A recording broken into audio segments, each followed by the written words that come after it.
Hey, everybody, welcome to this episode of Compassion and Courage Conversations in Healthcare. This is the podcast that teaches compassionate communication, provides perspective, and inspires resilience. I am your host, Marcus Engel, and today I have the pleasure of interviewing Denise Wiseman, PhD, MBA. Thank you, Denise, so much for being with me. Thank you, Marcus. I'm looking forward to this conversation. I Good, appreciate the likewise. invitation. Yeah, likewise. We get to meet a few months ago at the Patient Experience Summit. Is that correct? Yes, in Boston. Yeah.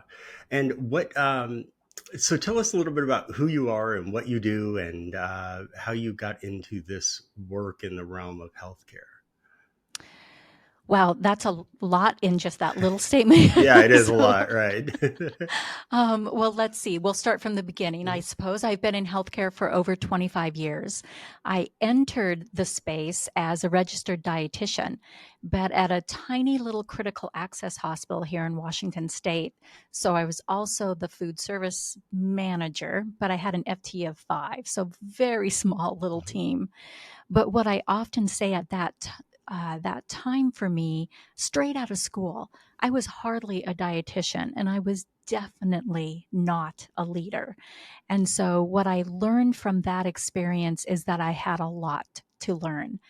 And so as I went to more advanced roles with bigger hospitals, still as a dietitian and working in the food service space, taking on larger leadership roles, I recognized that I didn't have the skill set I needed to lead properly. And so I ended up as a food service director in a large hospital in Renton, Washington, did a lateral from there and went into healthcare IT at that same hospital. And then I started a PhD in leadership and organizational change because of my own recognition of my need to grow as a leader, but also the realization that leaders around me were also in that same space. They were promoted into roles that perhaps they were not yet ready for, and the mentorship and the development might not be available to them. So I wanted to learn more for myself, but also how could I help others to take on this really critical work of leadership. And leadership is absolutely critical. I was Yes. responding to one of my students' papers yesterday, who's this young man is a neuropsych or is a science business major, Mm. and I was just encouraging him that, hey, you can become a great doc, but uh, a great leader is a different thing Mm-hmm. altogether. A great leader uh, has done a lot more training and education and observation. And so Mm. where did that desire come from for you to keep pushing forward? I think it's primarily, Marcus, because I want to be the best that I can be, but I also want to make a positive difference in the lives of those around me. And what I recognized as a early leader is I was actually causing damage to people because I didn't know how to lead. And so there's been a lot of learning there. But, the PhD is also an organizational change. And one of the things that I've recognized is we talk about change a lot in healthcare. We introduce change often, but we rarely actually implement and especially implement sustained change. And so we have that great opportunity to do things better there. I then transitioned, though, Marcus, into patient experience, and I've been in the patient experience field for over a decade now. I did that for 2 reasons. One was I had an opportunity to listen to Quint Studer speak early in the Studer Group days and to read his Hardwiring for Excellence, and it's dog-eared and written in and highlighted. It's such a good book. So I was a little fangirl of Quint Studer and the work that he was doing.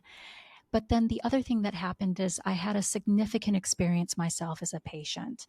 I had my foot and boot or leg in a boot because of an Achilles injury and had developed what I called a cramp because I had no other words for what was going on in my leg. And when I called the physician who had put me in the boot and said, I have a cramp, told his nurse that, She relayed the message to the physician, came back and let me know I just needed to drink more water. And so I did that. Okay. I drank as much water as I could. I even added some bananas on there, thinking, okay, I know those are good for cramps. But the cramps still hadn't gone away. And 2 days later, when I stood up, it was actually a DVT that released, or a blood clot. And little teeny clots went through my entire body and through my heart and through my lungs. And I ended up in the hospital for a few days. And the experience there that really got me was not just that I wasn't listened to, wasn't even spoken with about it, but I ended up as a patient. I was, from the communication I had been given, I felt stupid for having asked when the response came back, drink more water. And so, though I knew my body well, I knew something was going on. I second guessed because somebody in a position of power, physicians tend to be put in a position of power with their patients, and they told me otherwise. So I believed them over myself. But it was a good lesson. It helped me to understand what was going on in healthcare, and experience is not the fluffy stuff. That was my experience, not being listened to and ending up in the hospital. And so with those two wonderful things, Quint Studer and his book, and my little fangirl about him, and my own experience, I was blessed to find myself working for Studer Group. And so that was my entree into patient experience. What you've kind of got the multi-pronged approach to end up where you did today. And so and maybe this seems like a good place to ask this question too. You were just describing a hospitalization for potentially a very severe medical issue. I always have my pre-meds at the beginning of every semester start off by sharing a narrative about a time that they were there for someone, or that someone was there for them.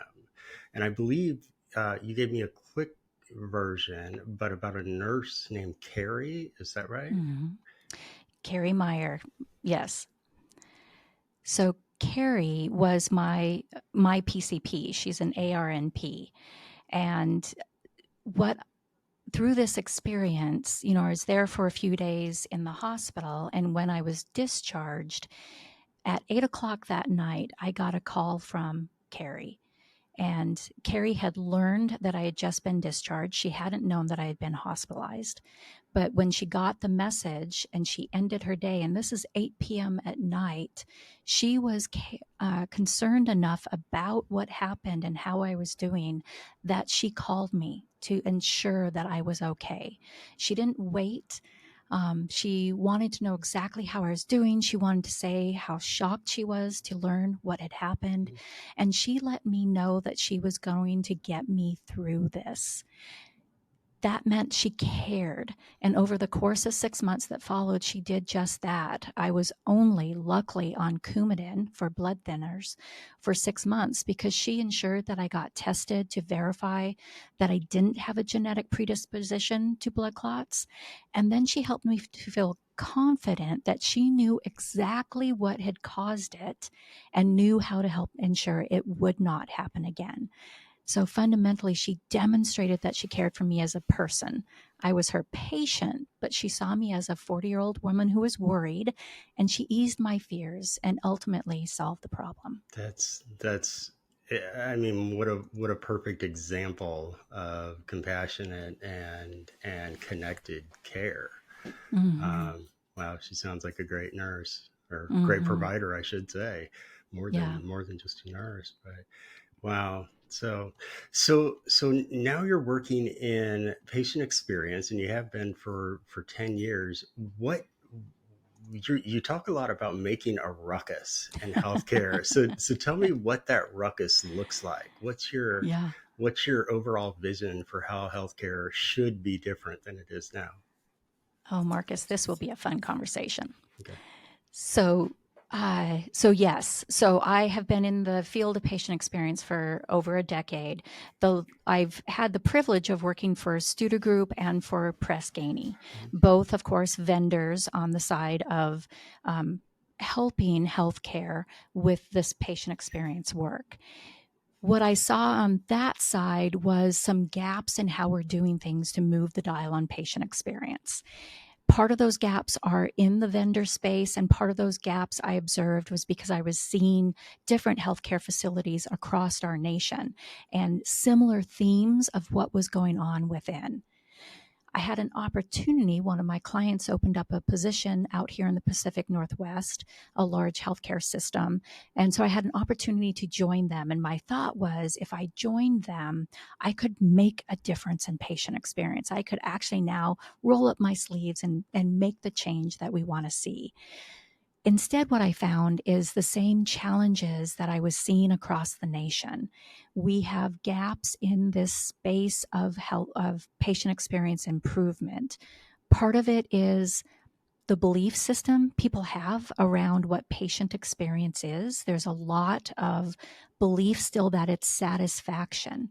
And as my experience showed, no, it was life or death. Listening to me and helping me to understand that that was a DVT and I needed to get immediate treatment could have prevented me from possible really bad outcomes, but a couple days stay in a hospital.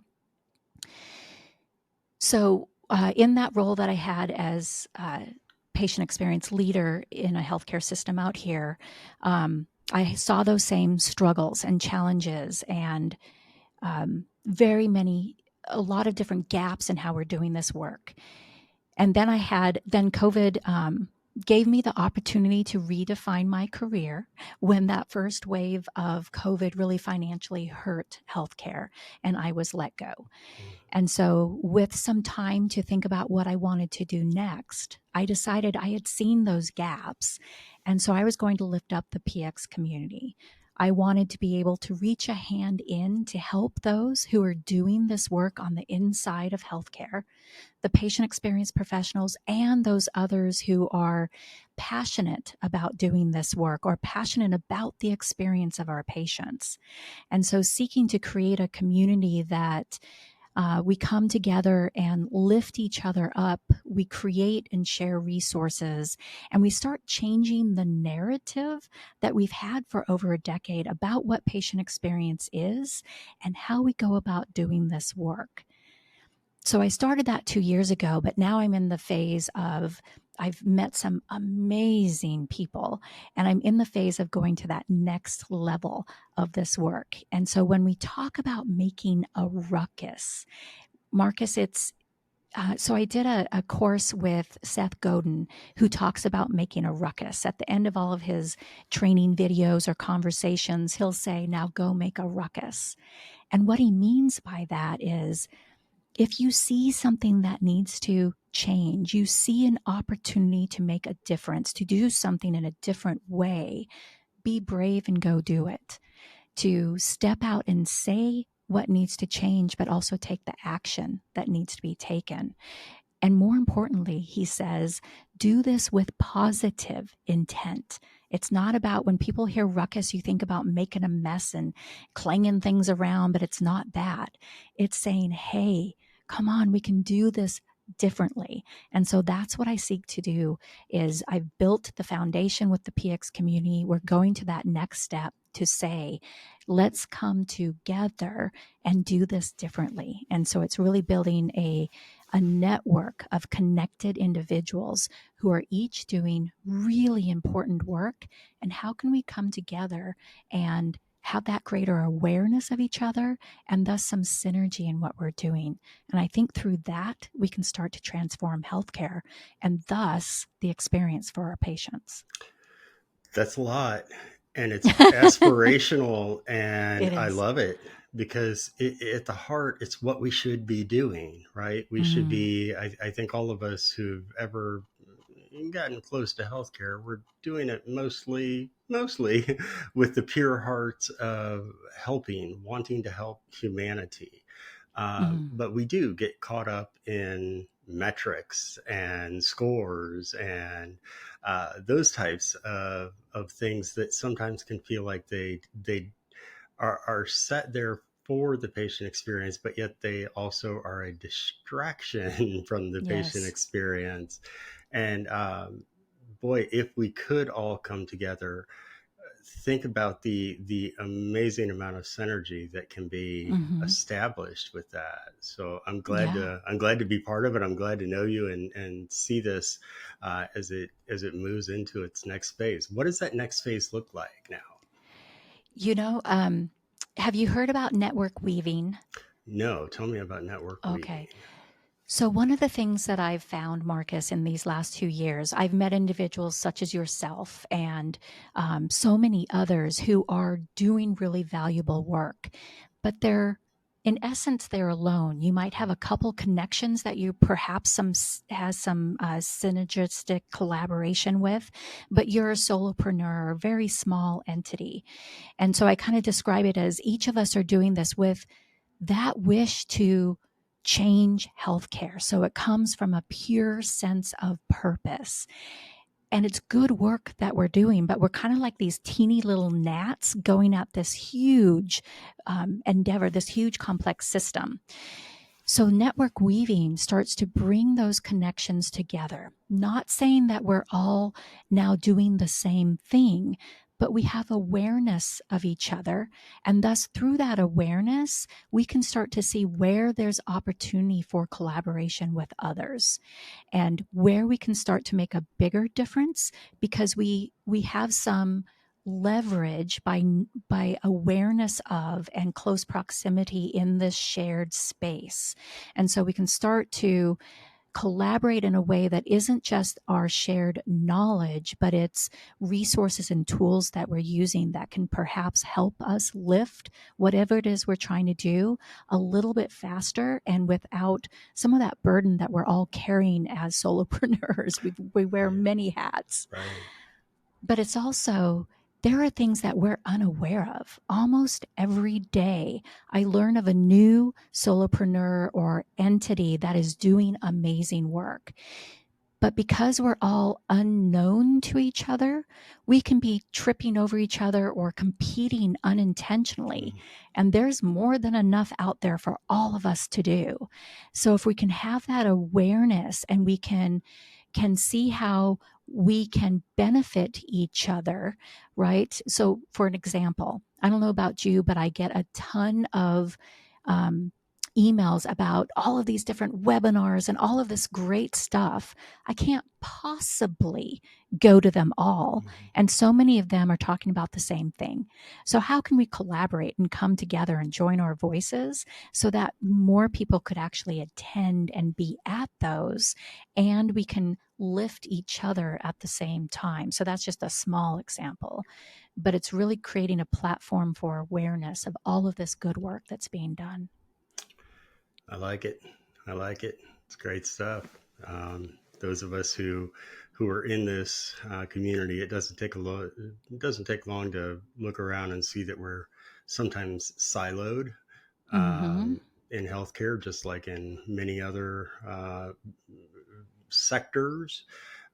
We're siloed, and even in the very niche part of patient experience, we're sometimes siloed. Whenever we know that a good portion of patient experience, patient satisfaction goes to HR. It goes Mm. to making sure that our bedside caregivers, our professionals, are content in their work, so that you know happy caregivers make happy patients. We hope. Yeah. And to Yeah. see those two things starting now to become intertwined where they used to be quite separate is, I believe, a step that we're seeing in the right direction. Yeah, and I'm glad you brought that up. It's one of the things I've been saying the last few years is the foundational quote unquote tactic that we might put in place right now for patient experience is really that foundation of our teams. Mm. And it surprises me in retrospect that we discounted that in this initial work we did with patient experience. We would add tactics or burdens onto the front lines that were overburdened already. And then we rarely brought them to the table as we discussed these initiatives. We just created them and pushed them out. And that is not the way to succeed. That's part of the reason why we introduced and did not implement our tactics, and why we haven't seen the improvement that we wish to see in HCAHPS and other measures. Kind of random question, and you can take this back as far as you'd like, but who taught you leadership? You know, when I did my PhD work, I interviewed 12 individuals, asking them how they developed their competence in leadership. And what I learned from them is similar to my own path. It was through making mistakes. It was through the opportunity to see somebody do it right, but to also see somebody do it wrong, and to be able to say, okay, why did that happen, and how could we do that differently or better? And so it was through observations with others, and then finding resources that can help to expand awareness. And I think that's what my PhD journey actually helped me with, is to find really tremendous resources. And there's so many really good podcasts anymore, Mm-hmm. but really good tools. And then it's to have those dialogues with people about how can we do things differently, learning to lead with compassion. As Tom Dahlberg would say, finding love in our interactions with everybody that we're working with, and remembering that everybody is worthy of love. So how do we come into our interactions with that kind of thought? So really, Marcus, it was through my own errors and recognition of my errors, my desire to find a different way, and then the people that are around me, either via podcasts, I might not know who they are, but they've taught me, but then the others that are in my community has helped me to develop as a leader, and still also helps me to learn just how much more I have to learn. That humility as a leader is something that's key to being a good leader, right? To Mm, know that yes, I'm in leadership, but there's still so much that I need to know. And mm-hmm. uh, I think a lot of us wrongly assume that leadership means you have all the answers and you are almost like the general on the battlefield commanding people what to do and where to go. Yep. And leadership is a lot more about listening and responding than it is about commanding. It is. It is. But unless you had good mentors when you were young or in Mhm. school, you don't necessarily learn that. I learned more the command and control. That's what I observed growing up. And so that's what I thought leadership was. And it's it's really not.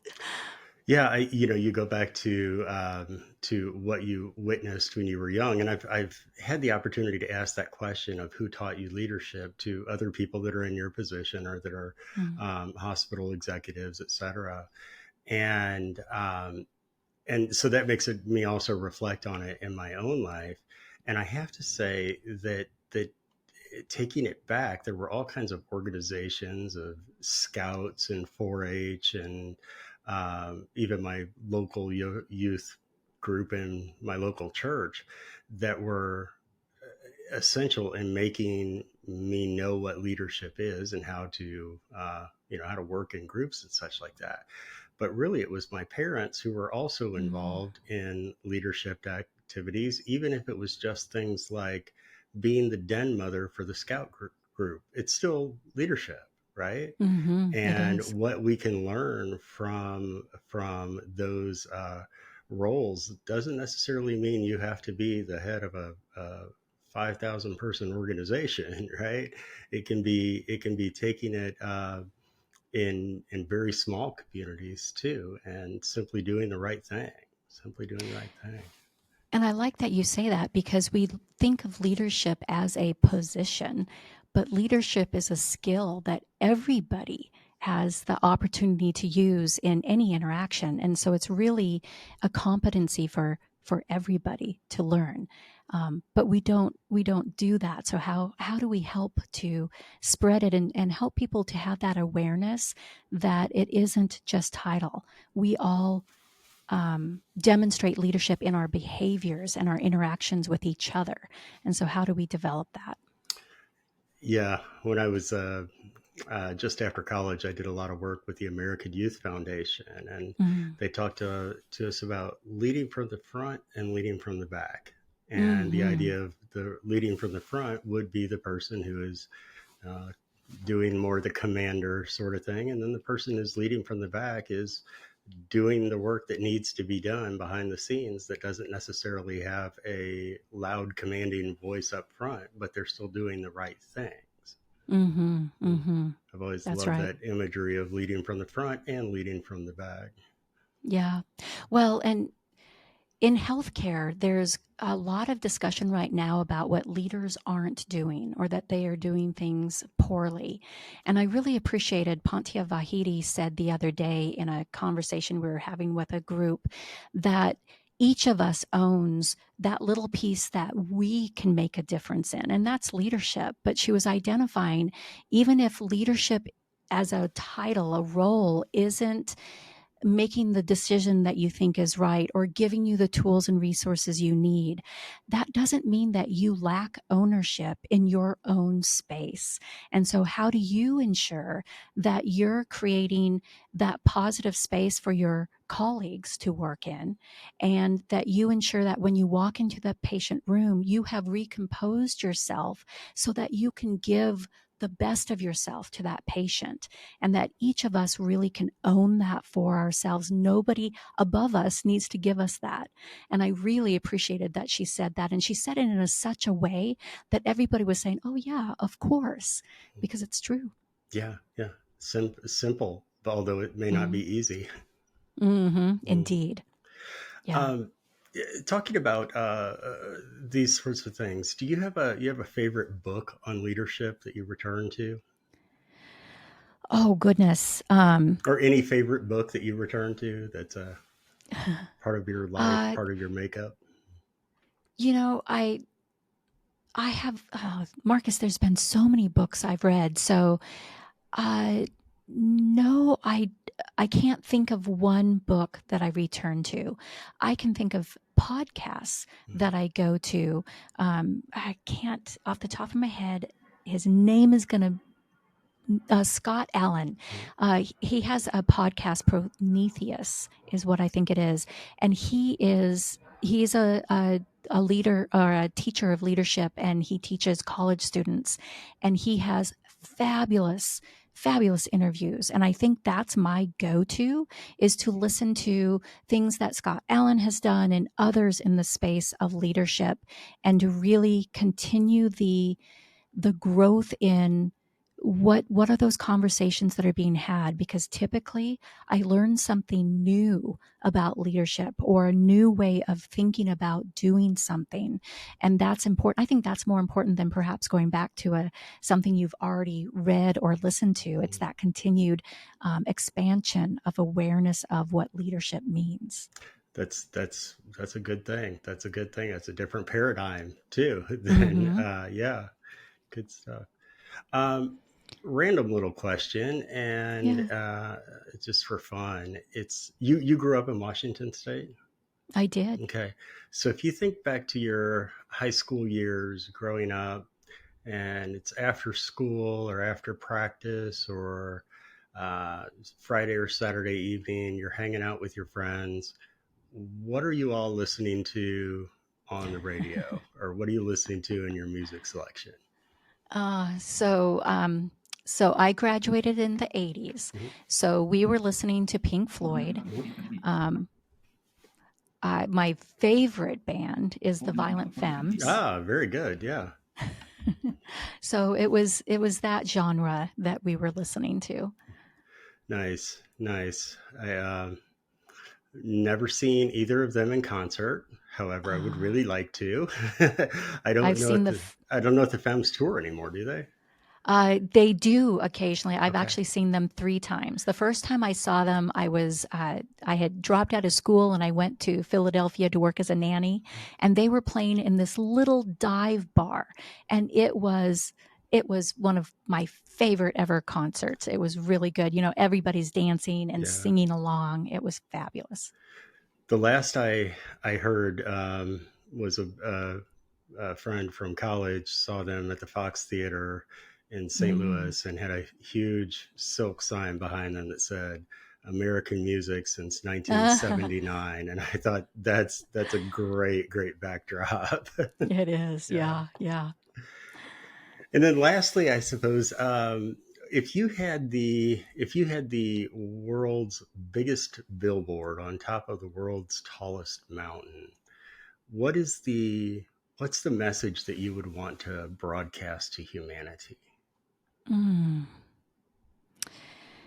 Well, I don't know. Maybe it's just one word in all caps and bold, perhaps that says together, or maybe it's together we can do this. Mm. Um, or, even better, it's probably you have the power to make the difference, right? Empowering people that they really know that they can do this.